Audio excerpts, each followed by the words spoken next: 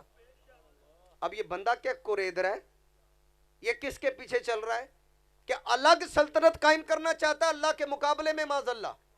یاد رکھو اے نوجوانوں، اے بچوں، جب بھی صحابہ کا ذکر کریں گے خیر کے ساتھ کریں گے. کیسے کریں گے؟ ان الذین سبقت لہم من الحسنى اولئک عنہا مبعدون. رب فرماتا ہے وہ جن سے ہم نے بھلائی کا وعدہ دے دیا وہ جہنم سے بڑے دور ہیں. لا یسمعون حسیسہا، وہ ایک ہلکی سی آواز بھی جہنم کی نہیں سنیں گے. یاد رکھو صحابہ ایک سیکنڈ کے لیے بھی، صحابہ ایسے قطعی جنتی ہیں، ایک سیکنڈ کے لیے بھی جہنم میں نہیں جا سکتے، ایک سیکنڈ کے لیے بھی. ورنہ تو اگر جنتی کی بات کریں، من قال لا الہ الا اللہ دخل الجنہ، جس نے بھی لا الہ الا اللہ کہا ہے، کلمہ پڑھا ہے، وہ جنتی ہے حدیث کی روح میں. پھر صحابہ کی خصوصیت تو یہ ہے کہ ایک سیکنڈ کے لیے بھی وہ جہنم میں نہیں جائیں گے، ایک سیکنڈ کے لیے بھی. ایسے قطعی جنتی ہیں. کون سے جنتی؟ 100% جنتی، 100%، 100%. اس کو قطعی کہتے، قطعی جنتی. ایسے جنتی سیکنڈ کے لیے بھی جہنم میں نہیں جائیں گے. رب نے اتنی شانوں سے ان کو نوازا ہے. وہ سیدنا صدیق اکبر، عمر فاروق اعظم، عثمان غنی ہو، مولا علی ہوں، یہ چاروں خلفاء ہوں، اصحاب بدر ہوں، احد ہوں، بیعت رضوان والے ہوں، فتح مکہ سے پہلے بعد کے مہاجر انصار، صلح حدیبیہ، جو بھی صحابہ کرام ہیں، جو بھی صحابی رسول ہیں، وہ قطعی طور پہ جنتی ہیں. کیوں؟ اللہ پاک فرما چکا وَكُلًّا وَعَدَ اللَّهُ الْحُسْنَى، تمام صحابہ سے اللہ کریم نے جنت کا وعدہ کر دیا. اب جن سے رب نے جنت حسنہ کا وعدہ کر دیا وہ جہنم سے دور، ایک ہلکی سی آواز بھی وہ جہنم کی نہیں سنیں گے. ایسے قطعی جنتی ہوں. تو پھر میرے مرشد کریم بانی دعوت اسلامی مولانا الیاس قادری صاحب فرماتے ہیں ہر صحابی نبی، بولیے تو صحیح نا، ہر صحابی نبی، حضرت صدیق بھی اور عمر فاروق بھی، عثمان غنی، فاطمہ اور علی ہیں، حسن حسین بھی، ہر زوجائے نبی، سب صحابیات بھی، والدین نبی، والدین نبی، والدین نبی. کیونکہ یہاں ایسا ٹولہ بستا ہے جو کلمہ پڑھ کر معاذ اللہ استغفر اللہ کلمہ پڑھنے کے باوجود میرے آقا علیہ السلام کے والدین کو کافر کہتا ہے. ایسا گندا ٹولہ موجود ہے. والدین نبی، والدین نبی ہیں، معاویہ بھی اور ابو سفیان بھی. وآخر دعوانا الحمدللہ رب العالمین.